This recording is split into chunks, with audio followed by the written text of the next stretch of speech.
With that, I'll open up questions for the audience now. It's your chance to ask some of the tough questions.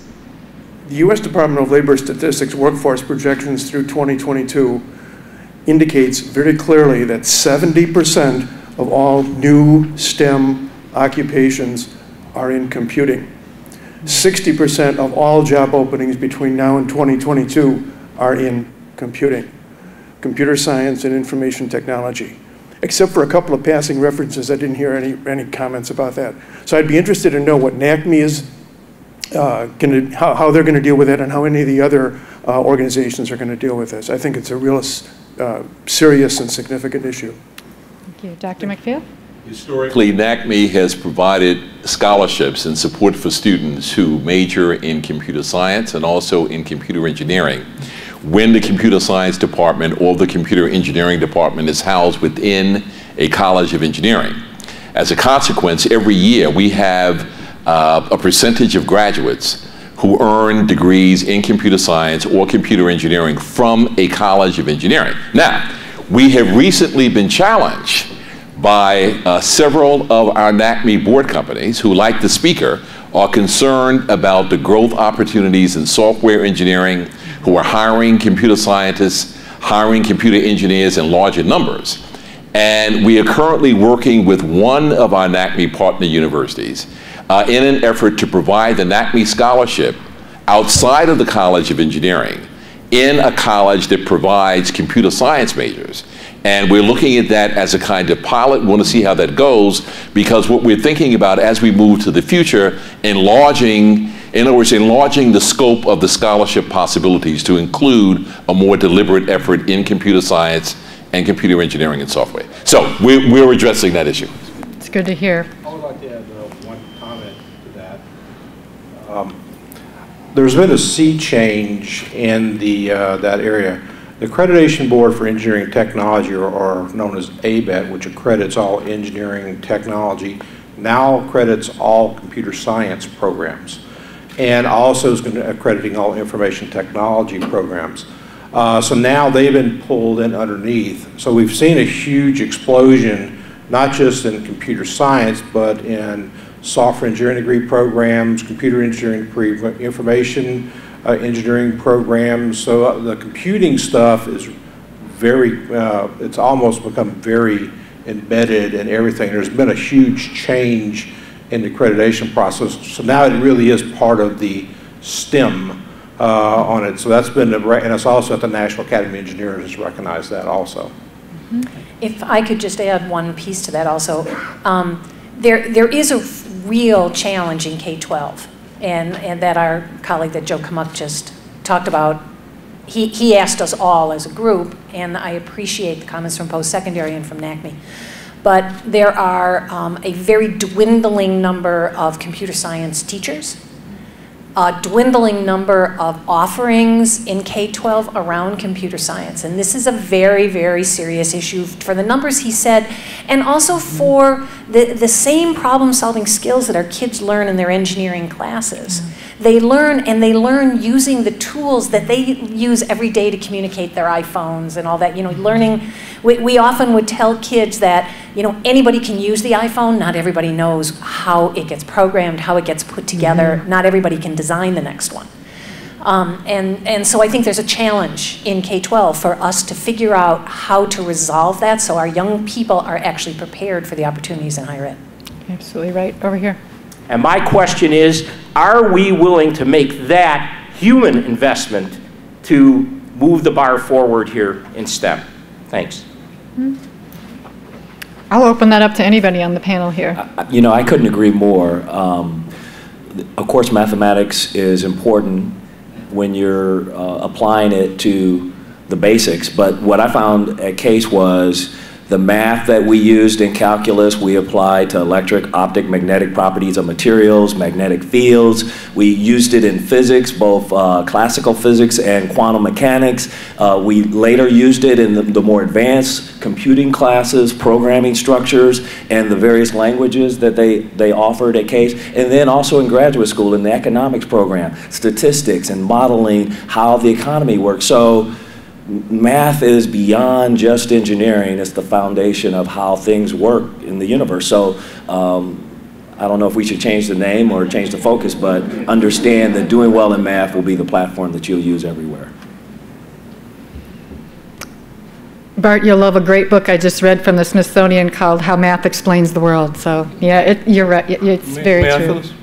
Yes. You know, but the second part we can't lose either. I mean, we spent a lot of time talking about the affirmative action, you know, what happened in Michigan, and I'm a Michigan graduate, so that it was kind of tough to take, and you know, what organizations do, et cetera, et cetera. But the truth of the matter is, you know, I had this guy who, I'm a psychologist, and I had this child who had attempted to murder his dad, and his caseworker was like, John, I'm trying to get him back home. Trying to get him back home? You're trying to get son of Chucky back home, right? This is my thought. And he looked at me, he said, you know something, John, at the end of the day, institutions don't raise people, people raise people, right? And so we can't lose that piece of it as well. I mean, so much of what we're doing in the diversity space is about facilitating the human-to-human interaction that's necessary for success. You know, at some point, I think, you know, we pour a lot in and we talk about programs for children.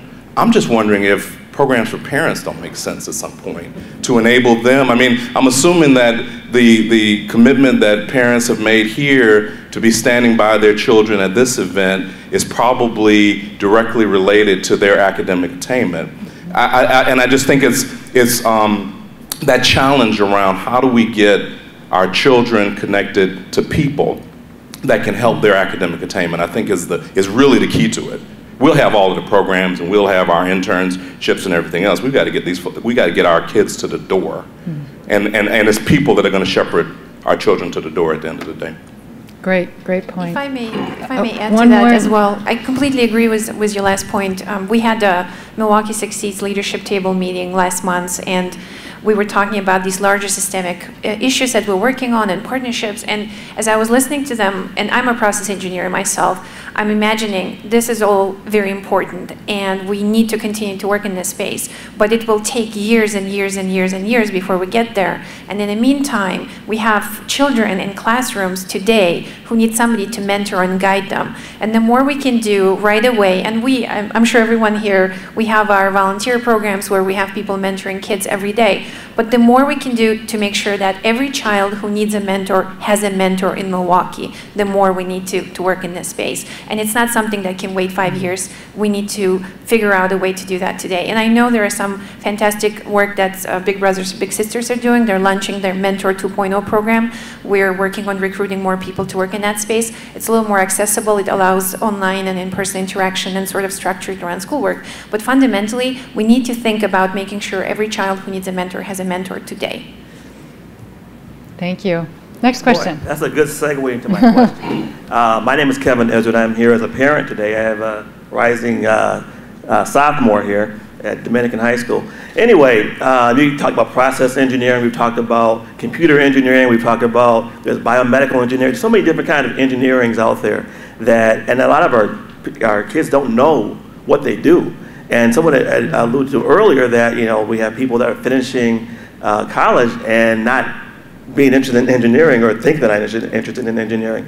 What can we do right now to, what programs are out there for kids to investigate engineering, to see if it's something that they want to go into, and what are the different things they can do in engineering? You know, even just that love of science, you know, how do you cultivate that so that they don't get lost when they get to calculus and they say, I can't do this, and then they lose that love that they had, maybe because they're stuck in the math.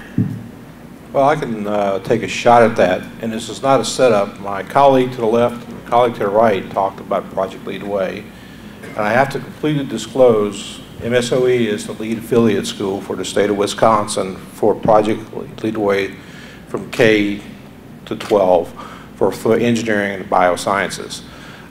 So like the math, 12 years of mathematics, but getting your son or daughter exposed into something like a Project Lead the Way as soon as possible so they can begin to learn that stuff. Look at a lot of the boot camps. We run summer experience camps that last from 1 day to 1 week on our campus. So you could have a directed camp on biomedical engineering. And if you wanted to come back for another directed camp on electrical engineering, and you can do as many of those in 4 years. And in most cases, for students in need, there's not a cost or a very incremental cost. Like I alluded earlier, our Carter Academy is free for those people that are in it or going to be in our programs. You know, so I think there's a lot of opportunity. But I would say a place like, if you're looking for the one thing to do, Project Lead the Way. I mean, because now it's K through 12, and we're branching out. And if it's not in your high school, ask why. Oh, if you want to find out about our program, I guess you can see me. My name is Fred Berry. But also, if you just go online, MSOE, you can find out all about our stuff there. So I have plenty of cards. I answer my email and telephone, so I'll talk to a lot of folks. Over here. Hi, my name is Tina Gleason. I am a teacher at Golda Meir, which is actually a middle school. So I've got some of the younger kids here. But one of the things that I kept hearing over and over again that you guys said is that how difficult engineering was, how difficult of a field it goes into. And I'm just wondering how many times that message is sent out to kids that shuts them off. Because all college is difficult, period. I started as I wanted to be an archaeologist. And my first year of college, I was flunking intro to archaeology. So I'm like, oh, I can't do this, you know. And it was those freshman classes, but then when I became a teacher and I was actually in the courses related to teaching, I was a straight A student. So it's when you get into those courses that you're really, really interested in, you don't fail because you're so involved and you're so hands-on. And I know a lot of the engineering programs out there are immediately hands-on. So I'm like, can we change the message that we're sending so that people know it's going to be engaging, it's going to be fun, and you're going to do well because you like it, and it's maybe not going to be that difficult, or you think it's worth putting the work in. Thank you, thank you, thank you, thank you. Serious. I mean, that's like a huge thing. So I'm going to do this again. How many young people in the audience are in Project Lead the Way? Okay, now how should I do this? Okay, I want you to, how many of you think that Project Lead the Way is more fun than your other classes? How many of you think it's as easy as your other classes? How many of you think it's easier than your math class? So yeah, we need to reframe how we talk about this, because when we get engaged, when our young people get engaged, thank you very much, when our young people get engaged in project-based learning and stuff where you're getting to learn these concepts while you're doing things and while the world changes in front of you, it redefines what's easy and hard, because it's more about what's interesting and what's boring. And we did a lot of research when I was in MPS, and I know you're still doing it, on the effects of Project Lead the Way on young people. And consistently, we saw what you just saw with the hands that were up, and that is that young people enjoyed these classes, young people were engaged in them, they wanted more of them, and we saw that their math scores went up, their science scores went up, even their English language arts scores went up because they were engaged in learning. Reggie, did you want to, John? Yeah, you know, the other thing is that success is difficult, right? I mean, even if somebody's born with a silver spoon in their mouth, somebody worked real hard to be able to afford that silver spoon. And, you know, I learned, my dad was a math teacher, and I wasn't a mathematician for most of my life. And finally he said, you know, math, you have to approach studying math differently than you approach studying. And then he taught me the paradigm for being able to succeed in math. And I loved calculus and the courses that I took after that. But he didn't teach me that when I was 6, unfortunately. He taught it to me when I was 18. But the truth of the matter is success is real hard, you know? And the level of commitment, my college roommate is a physical chemist at Howard.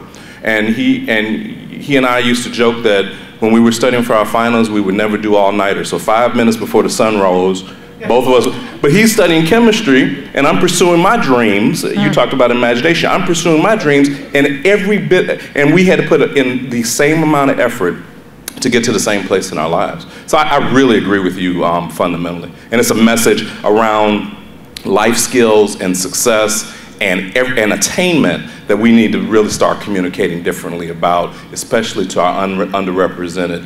You know, there was a guy I went to school with out at Michigan. He's a professor there now, and he said, you know what, we need to stop, sorry Sandy, we need to stop telling our black boys and girls and our underrepresented minority, to be more broad, that you go to college to get rich. We need to start talking to them about putting together a life that matters and all of the other benefits that comes from that level of success, attainment, and impact to the world. So you know I have the rebuttal. Come on. So I didn't say get rich. But I did insinuate be comfortable and be able to sustain and manage yourself and pursue the things that you want to do. So I don't think they're mutually exclusive, John. Great. Next question over here. Add to the Go ahead. Poetry of math. Math is truly beautiful, but in order to see the beauty in poetry in math, you have to speak the language of math. And I remember when I was in high school, and I'm more inclined towards sort of literature and history. I was never super geeky until I had a really fantastic math teacher in my last year in high school, and she opened our minds to possibilities we didn't see before. And I remember she would give us like chapters of homework, more than anybody else. And by midnight or 1 o'clock in the morning, when I would go through a number of problems, and your mind explodes and how much fun and accomplishment you're having.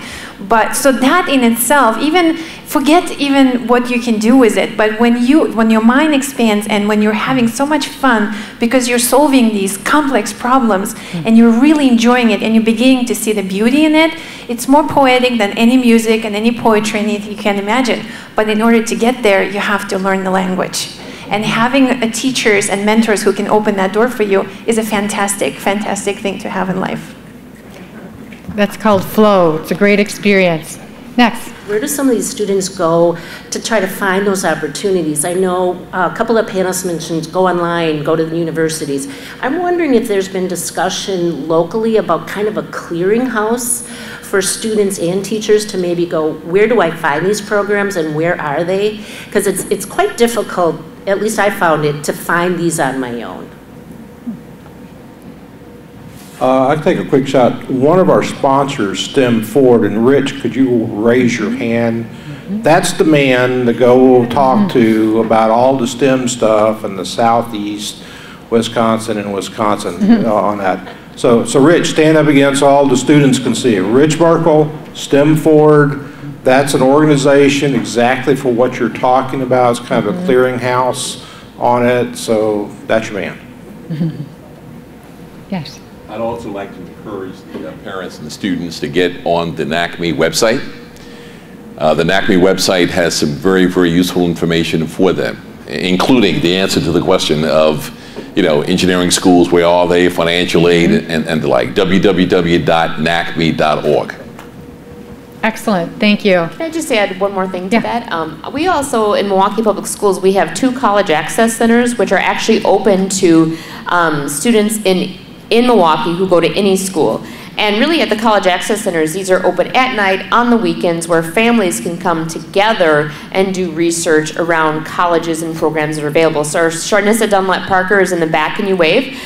She runs our college access center. So again, if parents or students have questions for her, she'd be happy to give you her card or let you know when you can stop by the college access centers. It's really a great opportunity for families to get more assistance than maybe what they're able to get at their individual schools. Great, thank you. Over here. Hi, my name is Brooklyn Neal. I'm from Golda Meir School, but I'm entering high school next year. So one thing I found interesting was that with 9th grade, a lot of the programs that I was involved in were more like, oh, well, you can jump back in this program in like 10th grade or 11th grade, like the older high school levels, but I want to know where the bridge connection is. I think that's a fabulous question. when we think about course offerings at our high school levels, I think what Lauren alluded to earlier, it becomes very challenging for us as a district to make sure we're offering a wide variety of courses at all of our schools across the district. And unfortunately, what that means is sometimes for our freshmen, who probably need the most exposure and most rich experiences, oftentimes the courses aren't necessarily available to them. So you're right, we as adults need to reframe and rethink what we're offering to our youngest students as they're coming into our high schools so we can get them in right away and have it be much more engaging for them. We are really also making changes to policy so that we're actually able to offer more high school courses for credit down actually at the middle school level. So that way when you do wind up in 9th grade, you can start further ahead than you would have if you hadn't had that opportunity. But we really are working to make some changes so we can provide a much more rich experience at the freshman level. And that's what we want to hear more of. Well, how can I get involved early on? So thank you. It looks like we're going to be running out of time here, so I believe we're going to stick around for a while here. So those of you that are still coming up to the mics, or can I take the liberty of more time? Who's the timekeeper? Okay. Okay, so we'll take these 4 people that are left here at the mics, and we'll answer your questions. So let's go over here. How are you marrying these 2 kind of organizations for the great work that you do? Thank you. Organizations. So I can just add to that. Meryl, that's a great, it's a great segue, and I think it's a bridge that we can do a better job at. I mean, I've been involved in NSBE, National Society of Black Engineers, for a number of years, and so there are college chapters, but there are also some junior chapters, and your concept is around how do we utilize those maybe intermediary organizations to get to those levels. If we're at schools or if it's beyond teachers, there are organizations like HPGM and some of our other organizations, and we probably haven't done a good job of reaching out and using that resource, and I guarantee you that's something that they would be interested in. So I think it's an opportunity for us, so thanks. One thing we've done at the national level, the American Society of Engineering Educators, I worked with them for a long time, and I've been the division director for several divisions, but specifically we started a division called Entrepreneurship and Innovation, so we could basically bring in the concepts of social entrepreneurship. The whole concept there was to bring the business community, the arts community, the design community, the engineering community together so we can have more of a holistic type of curriculum.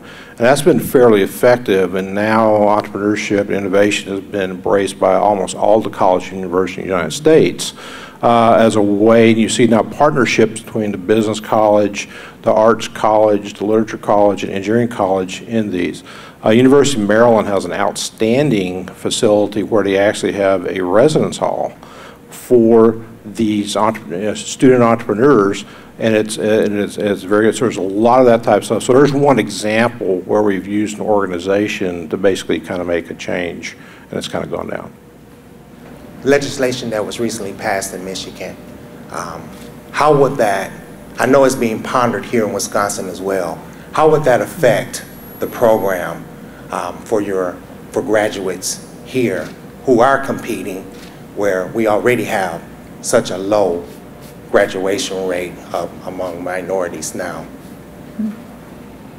Well, I mean, I can speak for my college, MSOE. It won't affect us at all. We're going to still have the same programs, and our focus is to increase racial diversity, and we've seen that over the last 4 years. So it won't change what we are and what we're doing, because we've already made a commitment to do that for other reasons, not for a legislative mandate or something like that.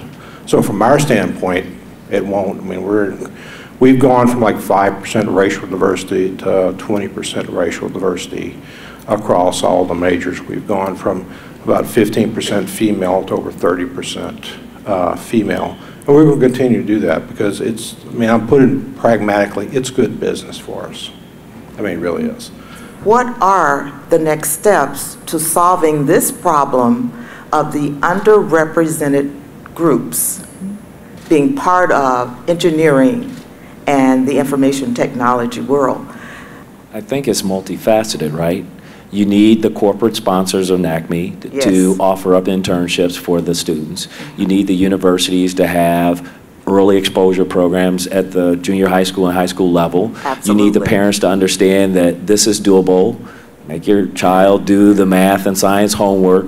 You need the students to be engaged in whatever programs for science fairs, robotics, early exposure that you can. You need the government to publish the statistics and show where these graduates will go, whether they're part of the military or the space program or National Science Foundation. You need all of the above if you want to make a dent in this situation.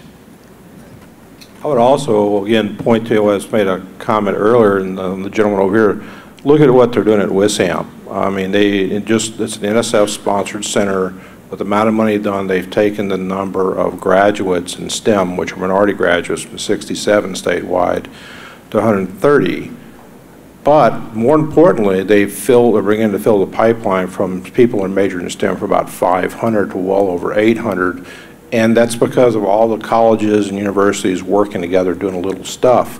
You know, so I think but you can look there, see what else we can do. But it is scalable, but a lot of it's, the limiting reagent is money. You know, that's it. You know, more money, you said it earlier, we can do more. But I think there you see a really good, you can track the data, you can go there and see, you can see what college is near to you that's doing stuff and get involved with them. And if I could just add one piece to the equation, let's not forget our two-year colleges when we're talking about those opportunities. Let's elevate our vision of how our kids' pathways, how our young people's pathways can move from elementary experiences to middle school experiences, high school experiences, both in school and out of school, working together with community and industry partners, folks who are willing to help fund our kids as they move to the next step, and being broad in our view of how our kids can progress from here to that goal in a STEM field. I think that's really important for us. Well, thank you. You've been a great audience, great participation, and I actually thought we wouldn't have enough questions. I don't know what I was thinking. So it's really a testimony to your level of commitment to be here today. And, you know, it sounds like we need more resources, we need more role models, we need more exposure, we need more students and interested, and we need all of you. So it's all hands on deck. So I do thank the esteemed panel here for your participation.